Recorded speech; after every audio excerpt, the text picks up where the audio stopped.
روزی که امیرکبیر گریست. در سال 1264 هجری قمری نخستین برنامه دولت ایران برای واکسیناسیون به فرمان امیرکبیر آغاز شد. در آن برنامه کودکان و نوجوانان ایرانی را واکسن آبله می‌زدند.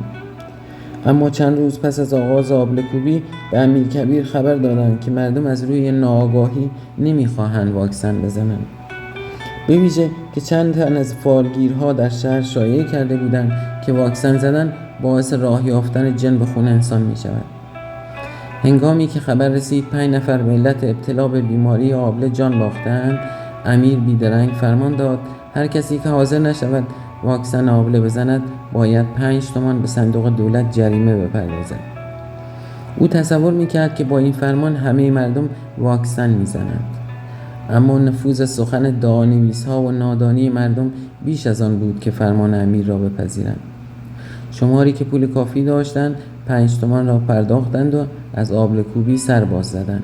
شماری دیگر هنگام مراجعه ماموران در آب انبارها پنهان می شدند تا اینکه به امیر اطلاع دادند که در همه شهر تهران و روستاهای پیرامون آن فقط 330 نفر واکسن زدند. در همان روز کفاشی را که فرزندش از بیماری آبله مرده بود به نزد او آوردند. امیر به جسد کودک نگریست. آنگاه گفت ما که برای نجات بچه‌هایتان آبله کوه فرستادیم. پیرمرد گفت حضرت امیر به من گفته بودند که اگر بچه را آبله بکوبیم جن زده می شود. امیر فریاد کشید وای از جهل و نادانی. حال گذشته از اینکه فرزندت را از دست دادی باید 5 تومان هم جریمه بدهی. پیرمرد با التماس گفت باور کنید که هیچ ندارم. امیرکبیر دست در جیب خود کرد و 5 تومان بود داد و سپس گفت حکم بر نمی‌گردد. این 5 تومان را به صندوق دولت بپرداز. چند دقیقه دیگر بقالی را آوردند که فرزند او نیز از آبله مرده بود. این بار امیرکبیر دیگر نتوانست تحمل کند. با حالی زار شروع به گریستن کرد. در آن هنگام میرزا آخان وارد شد. او در کمتر زمانی امیرکبیر را در حال گریستن دیده بود. علت را پرسید و ملازمان امیر گفتند که 2 کودک شیرخوار کفاش و بقال از بیماری آبله مردند. میرزا آخان با شگفتی گفت عجب، من تصور می‌کردم پسر امیر مرده است که او این چنین های های می‌گرید. سپس به امیر نزدیک شد و گفت گریستن آن هم بین گونه برای 2 بچه شیرخوار بقال و چغال در شأن شما نیست.